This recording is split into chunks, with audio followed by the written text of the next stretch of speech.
recording. There we go. Hello there, my name's Brendo1, and this is going to be a new little segment that we're going to try to do on our Cutie Crusaders YouTube page, where I basically do little video critiques and highlights and stuff. I don't really have a name, like an official name for it yet, but it's going to be something that I'm going to hopefully work on. And like I said, this is kind of the first time I've done this officially, so it might not go too well and it's going to be a little awkward, but I'm trying to going to try to keep it quick and keep it under 15 minutes. But yeah, a little explanation is what I'm going to be doing here is I've basically asked an artist to provide something that they would like critique on, and then I would basically critique on it, comment on it, and find anything that I like about it or whatever about the piece, and then kind of do it hopefully in this little educational video. And today we have a submission that is a comic, and so I guess for themes like this, instead of kind of stumbling through it and trying to critique on every little thing and like reading the whole comic or like looking at art or whatever, I'm gonna kind of pick a theme and something to stick to that I feel like I can adequately explain and people can learn from, and then little things on the side. But still, it's in the works, it's in development, but I just kind of wanted to talk with you guys about it, let you know what I'm kind of thinking through, because we're still, here at Cutie Crusaders, we're still trying to think of cool stuff we can do on the YouTube channel that people would enjoy watching. But hearing me rant about that's probably boring, so we'll go ahead and get into this little video. I have this cool little system I have set up, I'm kind of excited about it. So we're going to swap over to my monitor. There we go, we'll move that out of the way. Alright, so our first little critique or art piece that we're going to critique today is sent in by JadedJynx, who is an awesome artist and also a fan of our show. You can check her out at jadedjynx.deviantart.com. And here is her lovely comic that we are going to be going over today. And I believe it's a 25-page comic so far. Chapter 1 in this comic is 20 pages, but it's a pretty fun little comic. It's basically, the synopsis of this is some original characters of hers that she has like existed in like her DeviantArt gallery previously are basically turned into ponies and dropped into Ponyville or into Equestria, and they were like, they were previously thieves, and then they just somehow, you know, found themselves in this little pony world, which is cute. I'm not really going to comment on like story and stuff like that too much, because, you know, that's not really my forte, but I do like art and stuff, so I'll try to comment on how the comic is actually made and built and stuff like that, and like the art in the comic. Alrighty, let's see. So the first thing I notice is obviously that it's pretty well made. Like, it's as far as like pony comics can go, it's really nice. Like, it looks show accurate. It sticks with like the show accurate feel, you know, like you were kind of watching it on the show. And everything looks really clean and put together well. It is it's vectored, and so like I can definitely tell that when I'm looking at different things. Another disclaimer that Jinx mentioned to me is that like the first 10 panels she was actually learning how to vector, which is pretty cool. So there's like little small vector errors like here and stuff that you kind of see here and there, but as the comic progresses, it actually starts to get a little like better and better, and the errors start to decrease and stuff like that. Anyway, so here's the first page. And so the one thing that I want to talk about and critique in this video is basically paneling. And paneling in comics, what that is it's how these panels or pictures that you are seeing are laid out. So in a comic, especially, or let's say American comics, or like English comics, basically paneling is how you tell the story with your pictures, because what a comic is, you're basically telling a story like a book, but you're doing that with visual images. And so in English comics, we read left to right, so we usually read panels left to right and down, and this is a vertical composition comic, so we're looking at the panels as we go down. But even as we go down, we know we're going to go here, look here, and then read this, then this, and then we're going to look at this panel, then this panel, and then this panel. So, you know, it's like keeps going down, because that's how we read in English anyway. Where the controversy of that is in like Asian cultures and stuff like that, you would read right to left, so it's opposite. If you've ever read manga, you'd know that because you read the book backwards, blah blah. Anywho, so paneling, like I mentioned, paneling is basically these little panels that we read. this comic in particular has really cool paneling. It has what I'd call dynamic paneling. Normally what you'd see when you look at panels in a comic is it's just like, let's see, I think there's a, yeah, here's an example. This is page 9. This is normally what you see when you see pony comics, and this is kind of, it's made this way for kind of like satire, as just for funny, the situation that's going on in the comic. But it's just one panel, we scroll down, another panel, scroll down, another panel. And this is what you see a lot in the community too. Like a lot of popular artists, pony comic artists, will use this kind of format of just panels that scroll down. Veggie55 is an artist that comes up. Like this is kind of like what he sticks to. But this panel is really nice, and what the artist does really well is that these panels are actually laid out in a dynamic fashion where they interact with each other, things that are happening interact, and it's not just in this square by square format. So like you have text and like the character opening her eyes, and then like this panel is overlapping this black space, and then the area down here, like that's awesome. It's really cool looking. It engages the reader more, and also something about comics, especially well-made comics, is since you're looking at basically visual art, you want, instead of just being laid out by block by block by block and you're reading it, you want it to be visually interesting, and you want your eye to be led through what is essentially an art piece of multiple images. So here's another good example. This is we'll go to page 10 first. Keep this kind of fluent, whatever. So this is another really good example of how like fluent the panels are set up. And so there's still a few little vectoring errors, but this is still only page 10. And you can see you have this character that's flowing off of this panel that is the background, and this tree here that is physically like above the character, and it's also above this panel, and it's kind of like flowing off the page. Excuse me. Which is again like really cool stuff. And then we would go here to the right and read this, which is now a complete different angle, which is really cool. It helps build this scene. It helps describe like this character as it's walking through this world, you know, that is Ponyville. We can see the path where she's walking, then we see like grass, trees, where she's at, and we see the front shot, so now we're looking behind her and we see Ponyville. So now we instantly know where the character is, where she's walking, and what's going on and what's around her. Like this right here, bam, bam, bam, is a really great example of paneling and building visual like reference in your comic and like describing this little world around you. And so now that we know that she's in Ponyville, we are now looking off to the right. And again, really awesome with how this visual like comic is built, where you have these panels describe that we go 1, 2, 3, and kind of what is going on, and then you have these two characters who are interacting, and then also the character we're following right here, like in the foreground in like our view, kind of like a dynamic movie shot, and then again like that panel goes down into this panel, which is like a zoom up of her eyes, and you have the reflections of the characters. Now, a critique I would have for this segment, where it goes from this visual image to these to down to here, is this black bar. Like, sometimes black bars can be used as tools or things that, you know, we can associate with, or, you know, like, as that make page breaks, essentially. But they can also kind of detract from what you're looking at and be distracting. So a critique I would have is that there's not really a need for this black bar here and, like, this character to be cut off, because we can kind of see that, and then we see the medium in which this was made, and then it slightly detracts from it. However, seeing this plain line and then this character does give us a little sense of depth, but I feel like it's still unnecessary, and then taking this panel and putting it over the top of the panel above it, just like right here with the seam, getting rid of the black, might be a little bit more seamless, because it's basically, that's what's going on right here, is there's a sharp cut, and then it goes into this panel, which is, again, more dynamic paneling, where you have a character, and then, like, scene, scene, scene.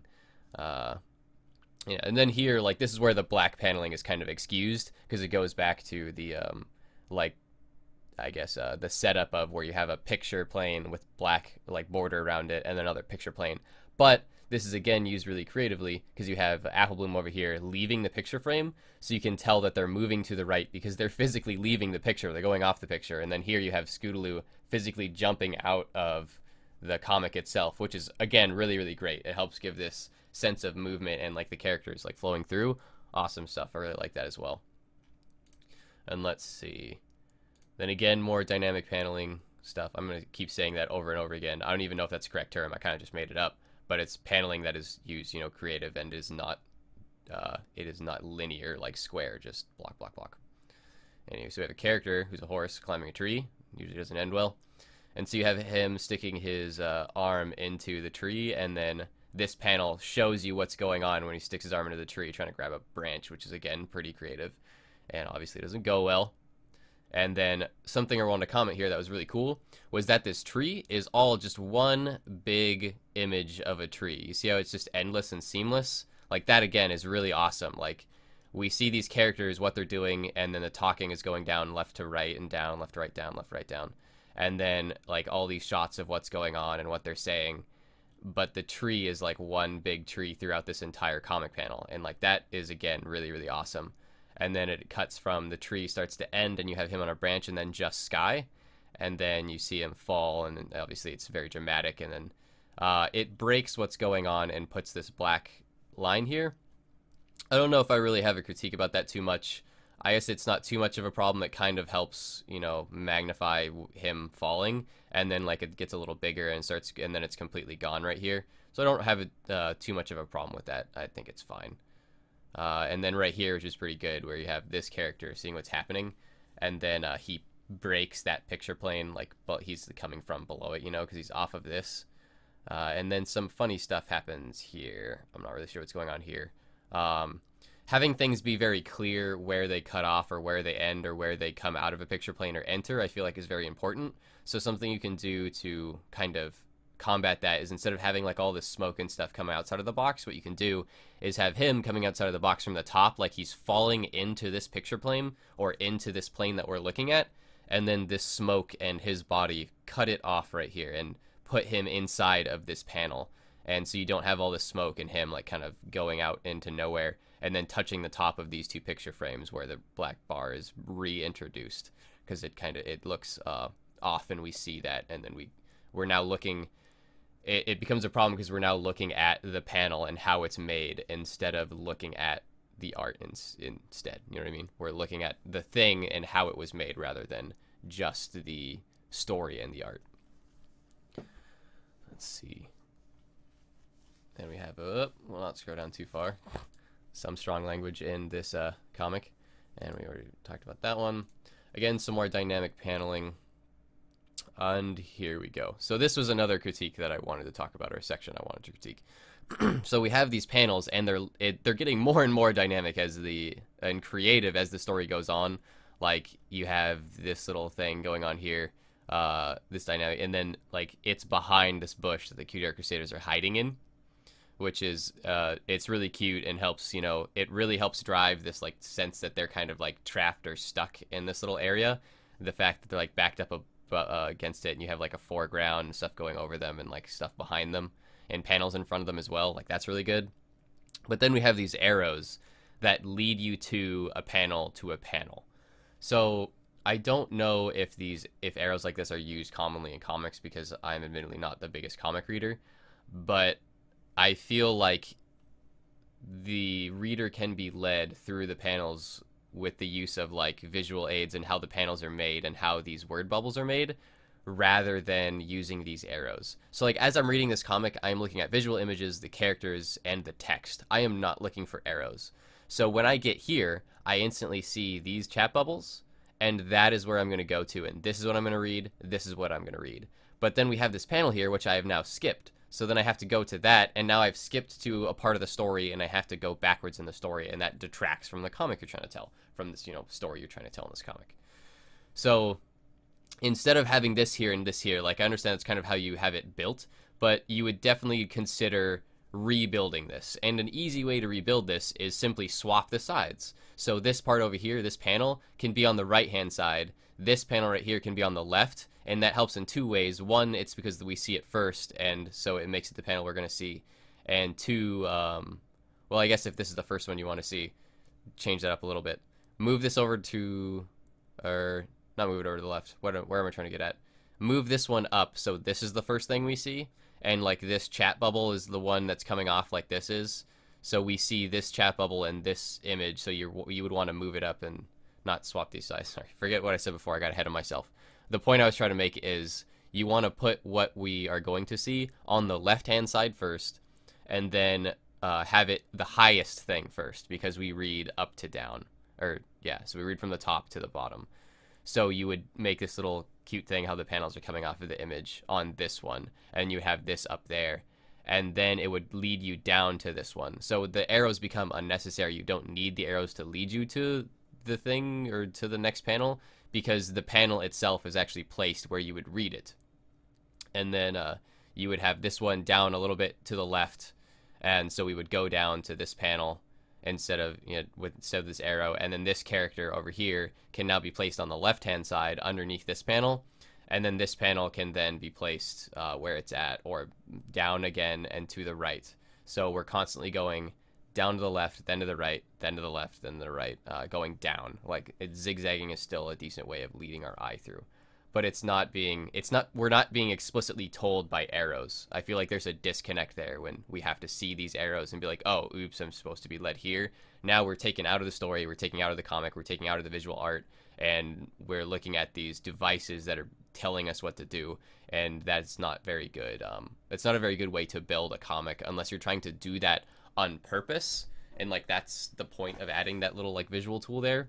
But yeah, it's still like that's my critique for it. And so we have some commonly here. This is some good stuff with like character, and you see this little line, which is kind of like a visual representation of his snapping point, which is again good. Great faces. This comic has some really great expressions. Like this character, it's fantastic. But another comment that I made was the eyelashes are kind of stylized. They're unique to JadedJynx, is how she does eyelashes. But on Philly's, they looked a little odd to me. It looks almost like they're wearing mascara or something.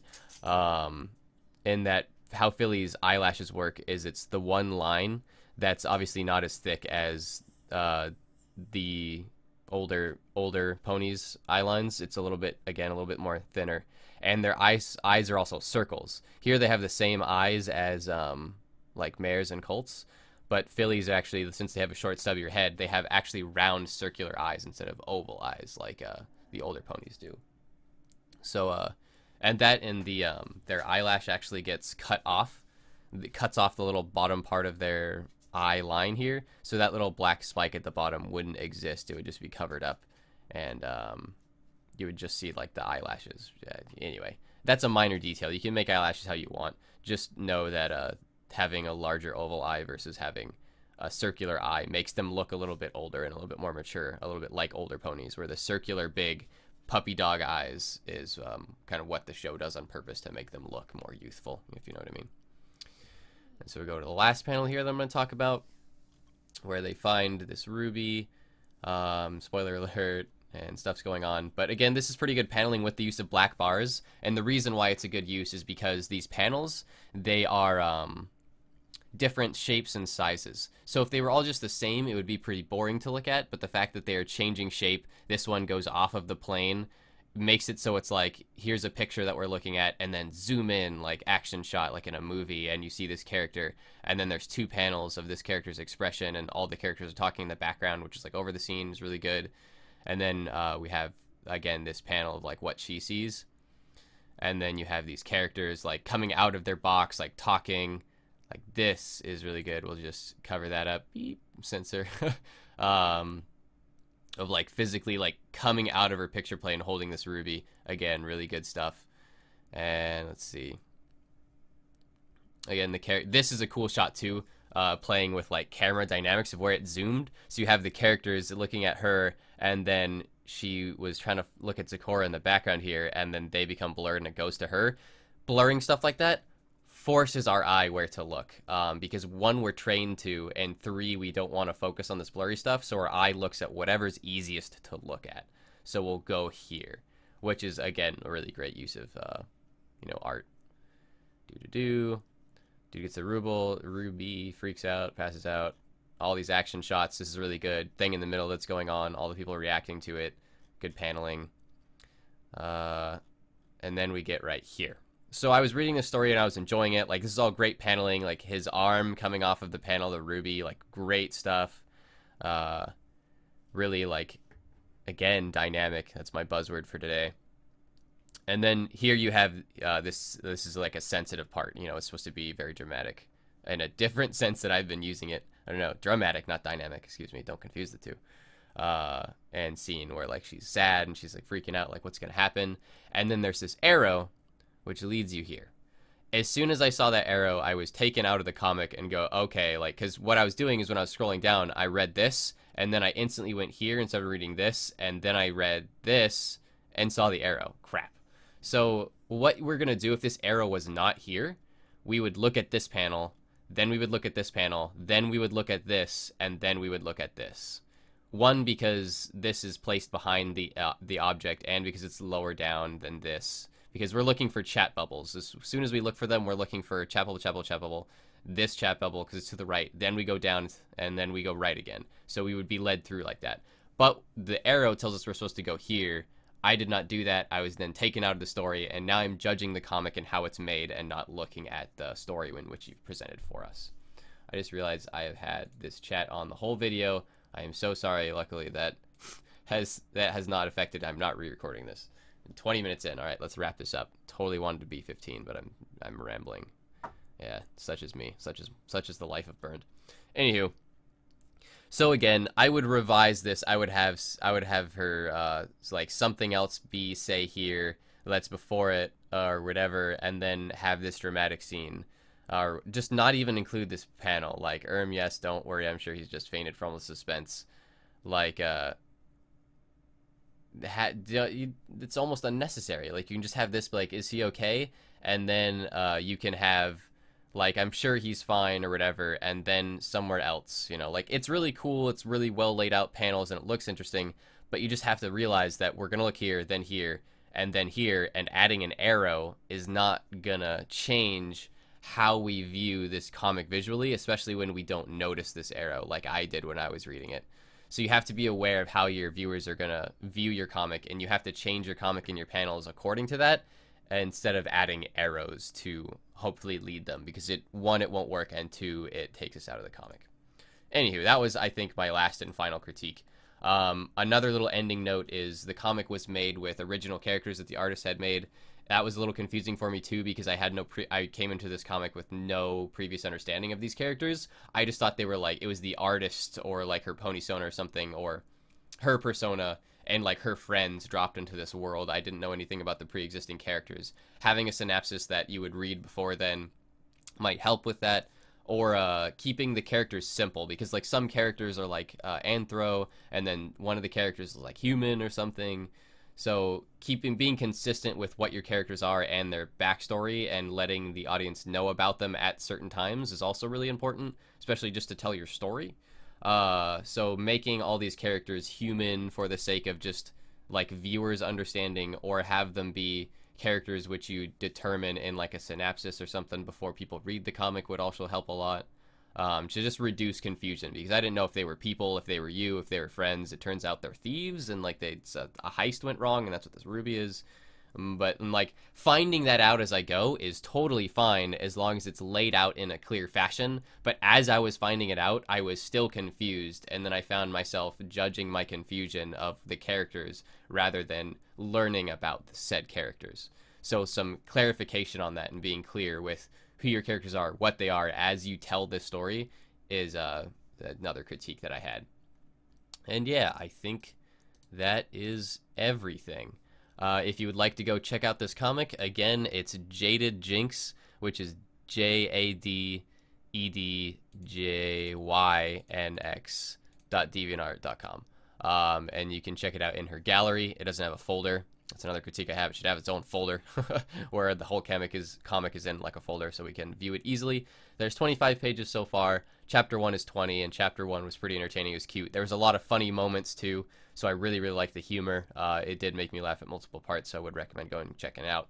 And thank you again, JadedJynx, for sending in your comic, or actually like personally being like, hey, would you like to critique this? I really appreciate that, being the first art that I critique and going to be posting on the YouTube page. And yeah. And I didn't use this just so I could write on the comic, but I ended up not using it.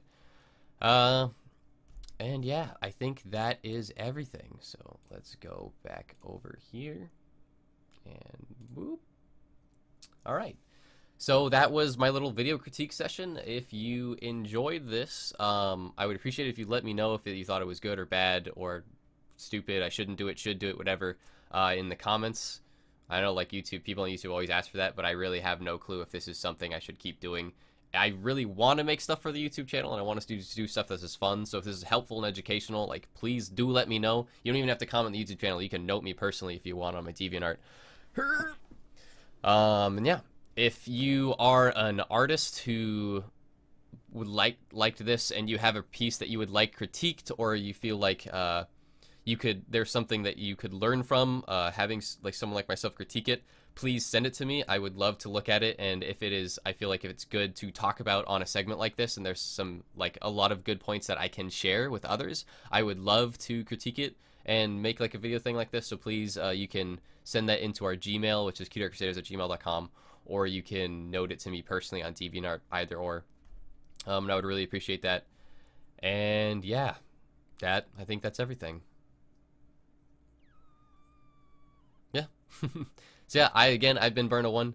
Thank you for watching. It's always a pleasure. And I'm gonna try my little outro thing for the first time, see how it works. So cue the plugarinos. Haha, look at that. Oh, wait for it.